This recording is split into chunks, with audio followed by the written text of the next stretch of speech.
Okay, welcome to round two. There's going to be 3 videos this week about second order ODEs. So what we just talked about in the last video, even though I had so many horrible mistakes, was homogeneous second order ODEs.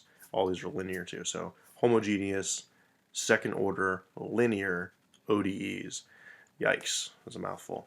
So the first technique we're going to use to solve non-homogeneous second order ODEs is something called the method of undetermined coefficients, which sounds very scary, but it's really not so bad. It's kind of fun, actually. It's a fun game that we're going to play. Okay, so here's the game plan. The first thing we're going to do is we're going to find a homogeneous solution. So just like what we did in the last video, you find the characteristic equation, you solve it, and that's going to give you what I call the homogeneous solution, which I denote by y sub h. And that, again, is just exactly what we did in the previous video. That should be a piece of cake right now. But then, unfortunately, it's not going to be homogeneous. So we're going to have some function on the right-hand side, some f of x. So what you want to do is you want to guess a possible antiderivative of that function, f of x. And you want to make sure that your ansatz, remember ansatz means guess, you want to make that as inclusive as possible. So you want it to be like the most general possible thing that could be an antiderivative. I'll explain what all this means with examples in just a moment. We will call that solution y sub p. You got to verify that it works, of course. There's going to be a lot of playing around that I'll show you how to do in just a moment. But once we've got y sub p and y sub h, then the general solution is going to be y equals the sum of those two things. If you add two solutions to the differential equation, then that sum is also going to be a solution. But that sounds like it might be another problem that could be fun to prove in your homework. The last thing to always do with these, which I never do because it's just so much extra work, but I recommend you do, is to check your solution. Make sure whatever answer you get, plug it all back into the original ODE and make sure that everything works out nicely. So the worst thing that can happen is if you get the wrong function in the end after all this work. Okay, so let's do an example here. So we're going to look at, again, you'll notice that this is the left-hand side looks like what we did before. Y double prime minus 2y prime minus 3y. Looks just like, a nice second order ODE. The problem is it's not equal to 0. It is non-homogeneous. It's equal to 2 sine of x, which is a huge bummer. But so first we just pretend that it's homogeneous for a second and just pretend that 2 sine of x is 0, right? So just pretend for a moment that this is not 2 sine of x. Pretend that it's 0, and then it's the previous video all over again, right? And so the characteristic equation is, of course, m squared minus 2m minus 3 equals 0. The solutions of that are negative 1 and 3. So the homogeneous solution, y sub h, is c1 e to the negative 1x, or just negative x, plus c2 e to the 3x. And again, that's stuff that we've already done before, and hopefully you're feeling pretty good about. That's the homogeneous solution. Now, we have to look at the RHS. This is fancy math talk for right-hand side. I want to look at the RHS of the ODE because I don't want to use words anymore, apparently. We're looking at the right-hand side of the ordinary differential equation, and that is f of x equals 2 sine of x. So the most general antiderivative of a sine function would be some linear combination of sine and cosine, right? A times cosine of x plus b times sine of x. Now, of course, most likely b here, well, I guess b could be 0 or a could be 2. There's a lot of possibilities, but this is the most general antiderivative that we have. We want to go, include all possible terms that might possibly show up here. It's with practice, as you do more of these, you'll kind of see what the general antiderivative should be. But just kind of trust me for now that if you see a sine or a cosine, then your general antiderivative is going to be this: a cosine plus b sine. A and b are just constants, and they are, in fact, the coefficients that we are going to determine later. They are undetermined right now, right? This is why this method is called the method of undetermined coefficients, because we're going to find a and b so that this works.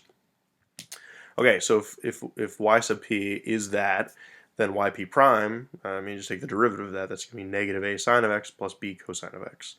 And yp double prime, again, just taking derivatives here, regular good old single variable calculus derivatives, yp double prime is going to be negative a cosine of x minus b sine of x. What I'm going to do with those three things is plug them into my ODE. So remember, my ODE was y double prime. So if this is a solution, if yp is a solution, I would plug that in, right? So I would have yp double prime minus 2 times yp prime minus 3 times yp. So and that's what all these things in brackets are. These are the derivatives that I just calculated. And that has to be equal to 2 sine of x. Okay, hopefully everybody's with me so far. A and B again are the coefficients that we need to determine. They are undetermined right now. We will find them so that this equation is true. So I've rewritten the equation here, not quite as scrunched up. It's a massive equation. It wouldn't fit on one line nicely, so I apologize for that, but here it is. So here's what we're going to do. We're going to use this nice trick of where you equate the coefficients. So what you'll see here is we've got some cosine terms, we've got some sine terms, right? So here's a cosine term, here's a cosine term, and here's a cosine term. And how many cosine terms do we have all together? Here we've got negative a of them, and then we've got negative 2b of them, and then we've got negative 3a of them here.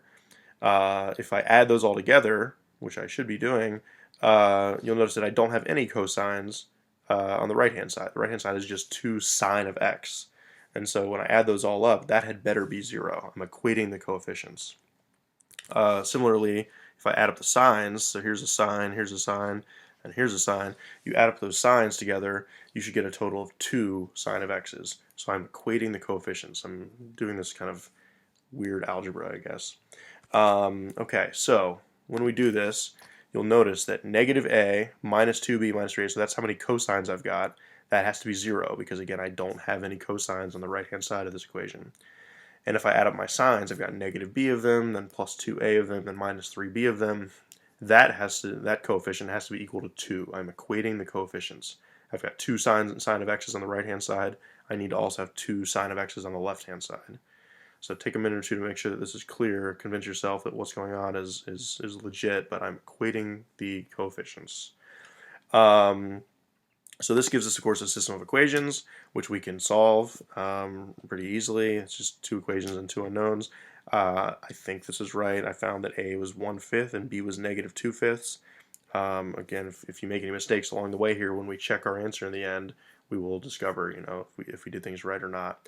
But it's looking like A should be 1/5 and B should be negative 2/5.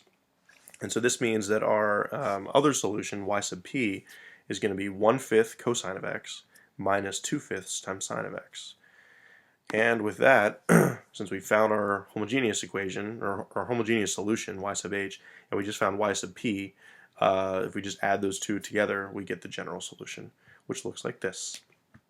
Again, you'll notice you have 2 constants here. So if this was an initial value problem, an IVP, I would need to give you 2 initial conditions to find C1 and C2. But again, don't worry about that for now. We're just going to focus on general solutions at this stage in the game. And again, this looks weird. This is a crazy function, so you should check this. Take the derivative, take the second derivative, plug all that back into the original equation, and you'll see that it does satisfy it, which seems kind of miraculous because the original equation didn't look so bad, and now all of a sudden we get something with e's and cosines and sines floating around. It's a very bizarre solution. Okay, a warning for you. You must be very careful with these things, and I'll show you examples of how to avoid certain situations very soon. But in the last example, we got kind of lucky that YH and YP were very different. They were, in fact, linearly independent functions because they were just, I mean, sines and cosines for YP and exponentials for YH. Totally different, you know, different animals. But what happens if they look more similar? What happens if, like, they're the same, for instance? And then we run into a bunch of problems, as you'll see in just a moment. So I want you to consider this equation, y double prime minus 2y prime minus 3y equals e to the negative x. Again, solve the homogeneous equation. Just pretend that e to the negative x is 0 for a second. And hopefully you're all feeling really good about this now. Y sub h is going to be some constant times e to the 3x plus some other constant, or maybe the same one, times e to the negative x. Our ansatz for y sub p then, I mean, what's the antiderivative of e to the negative x? I mean, it's going to be something times e to the negative x, right? So our guess here, our ansatz, is that yp is equal to a e to the negative x. Take a derivative of that, and you get negative e to the negative a e to the negative x. Take a second derivative, it turns positive again. It just keeps alternating between the two, in fact. And if you plug all these into the original equation, all these second derivatives and first derivatives that we just calculated, then we get this situation. And if you try to clean this up, you'll notice, well, I've got a e to the negative x's, and I've got 2 more a e to the negative x's, but then I'm taking away 3 a e to, oh my goodness, that's 0, folks. This is implying that e to the negative x has to be 0, and I am pretty sure that e to the negative x is never 0. Well, it's 0, I guess, when x goes to infinity, but that's not really too helpful. It's certainly not always 0. So this is a big problem. Things fell apart very quickly, and the reason for this is because our guess, our ansatz, a e to the negative x, looks way too similar to this term right here, c2 e to the negative x. They are, I mean, identical as far as I'm concerned. They're only off by a constant, right? They're linearly dependent, which is bad news. That's why this is falling apart. So when this happens, and it will happen, the trick here is you multiply your ansatz, you multiply your guess by the lowest power of x that removes the duplication. What does that mean? Let me show you with examples. So the problem, as I stated just a moment ago, is that c2 e to the negative x and a e to the negative x are just too similar. So instead, what we're going to do is just multiply our ansatz by x. We're going to use a new ansatz, which is going to be ax e to the negative x. And that, my friends, is different enough from c2 e to the negative x. That x is what's changing everything. It's kind of getting rid of all of our problems. It gives us linear independence, which is what we need. So with our new ansatz here, unfortunately I have to use the product rule when we take the derivative. But the first derivative is here, the second derivative is also here. These are, again, coming from the product rule, which you proved earlier in the year. Very exciting stuff. If we plug all these into the ODE, we get a huge mess. A lot of A's, X's, and E's everywhere, but you know, go through this on your own and make sure that all this is making sense. All this algebra is making sense at this point. And so, again, we're kind of equating our coefficients here, right? And so if I add up my e to the x's, let's see, my e to the negative x's, I've got some e to the negative x's here, I've got some e to the negative x's here, and that's it. So if I've got negative 2a of them, I take away another 2a of them, that's what's giving me my first equation here. Negative 2a minus 2a has to equal 1, which is the coefficient of e to the negative x on the right-hand side. I'm equating the coefficients. And then, let's see if I use a different color. This ax e to the negative x, another ax e to the negative x, another ax e to the negative x. You see I've got a total of a plus 2a minus 3a of those, but I've got none of them on the right-hand side, so that had better equal 0. But I get lucky here because a plus 2a minus 3a is 0. That works. That gets a big check mark. Over here, the negative 2a minus 2a equals 1. That I can very easily solve for a, and I'll let you do that as well. You'll see that a is going to be negative 1/4. And so our general solution here is going to be our homogeneous solution, to the C1, the one with the C1 and the C2 in it, but then I'm subtracting 1/4 x e to the negative x. That is going to be my, my y sub p was just this last term here, right? Just this guy right here in red. That was y sub p, and so I'm just adding that on at the end. Or in this case, since it's negative, I'm subtracting it at the end. Okay, we talking about practice. Allen Iverson. I think it was Allen Iverson that said that. Pretty sure it was him. So let's practice some of these. Let's see what kind of ansatzes we should make. So let's solve the ODE. This one looks pretty simple because I mean it's just what function has a second derivative of x squared. You can really just kind of go backwards twice here and be just fine. But let's go through it a little bit more methodically. So the first thing to check, or first thing to notice here is that our characteristic equation is kind of weird, right? It's just m squared equals 0, right? Because there is no y prime term, there is no y term. So m squared equals 0, which means that m is a double root at 0. And so technically what my answer is I've simplified it already, but it should be c1 e to the 0x plus c2x e to the 0x. But what is e to the 0x, folks? I mean, that's just 1. So those are gone. So that's where the c1 plus c2x is coming from. A little bit crazy. Now for polynomials, so that takes care of our homogeneous part of it, our homogeneous solution. Now for yp, we need to make a smart ansatz here, and typically what you do here, this is a little confusing because earlier I was saying we need to find an antiderivative of f of x, and so you might think it's cubic, But usually what you do when you want to start easy, So since our function is x squared, we want to guess a polynomial that has the same degree. So we want to guess another quadratic polynomial essentially.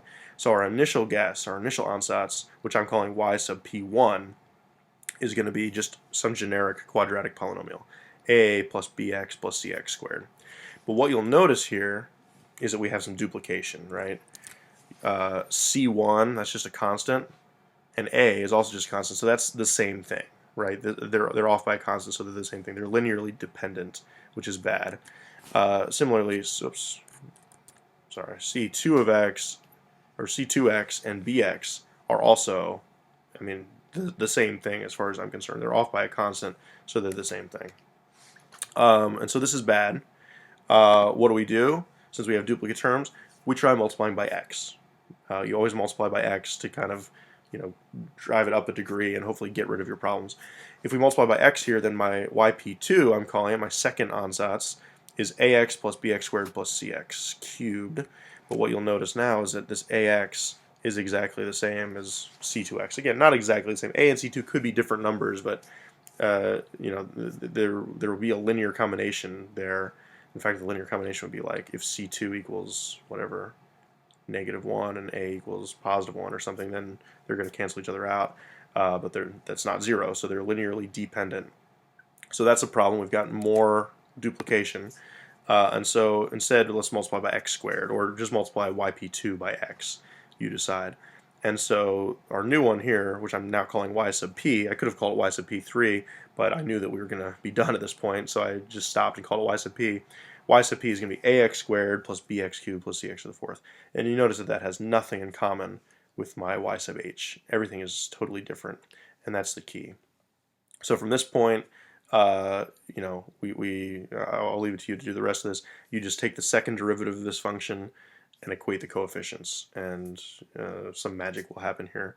I think what's going to happen is like c is going to work out to be 1/12 or something, and a and b should be 0. But play around with it. We can talk about it in class if need be. Okay, we're still talking about practice. Let's do another. We're going to do 2 more actually. So pause the video if you'd like to try this one out. Let's solve this ODE. Here we go. So what you hopefully realized here was that this characteristic polynomial does not factor.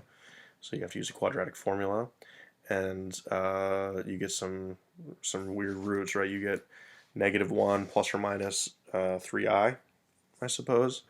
And so because of that, we're getting this kind of weird solution where the -1 is your real part, so that becomes the exponent of the exponential, and 3 is your imaginary part, so that becomes the coefficient of x inside of the sine and cosine function.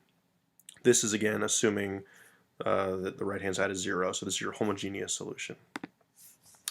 For the right-hand side, that is a sine function, sine of 3x in fact, and so our ansatz here is that it's going to be some combination of sines and cosines, so it's going to be a sine of 3x plus b cosine of 3x. And you'll notice that that's totally fine. There's nothing in common here. I just called this y sub p. I didn't call it y sub p1 because I knew what was going to happen. But so sine of 3x, even though I do have a sine of 3x up here and a sine of 3x here, the difference is that this one's being multiplied by e to the negative x. That's making it a different kind of a function. Down here, I'm multiplying just by a, right? So multiplying by a constant versus multiplying by a function is going to give you totally different things. So these are actually okay and perfectly linearly independent. So that is a good guess, and you can take it from there. Third example, let's just set it up. Here it is, y double prime minus 4y prime plus 4y. Characteristic polynomial has a double root at 2. And so here's the homogeneous solution, which you'll remember from the last video. And then let's see, for the right-hand side, what do you think we should guess? What's a good ansatz here? I would guess a e to the 2x. Seems reasonable, right? But, folks, look at this. A e to the 2x and c1 e to the 2x, that's basically the same thing. That's a problem. So let's multiply by x to get ax e to the 2x, but, ax e to the 2x is basically the same thing as c2x e to the 2x. So that's not going to get us anywhere either. Let's multiply by yet another x, and then that's going to give us our y sub p. Y sub p should be ax squared e to the 2x. And again, take the first derivative, take the second derivative, plug all these back into the original ODE, and then equate the coefficients. It's a lot of work. It's kind of a big mess, but it will work for you in the end. You'll be able to find the general solution. Okay, I hope you had some fun with this. You're gonna be playing around with these problems quite a bit in your homework. So good luck, and I will see you soon.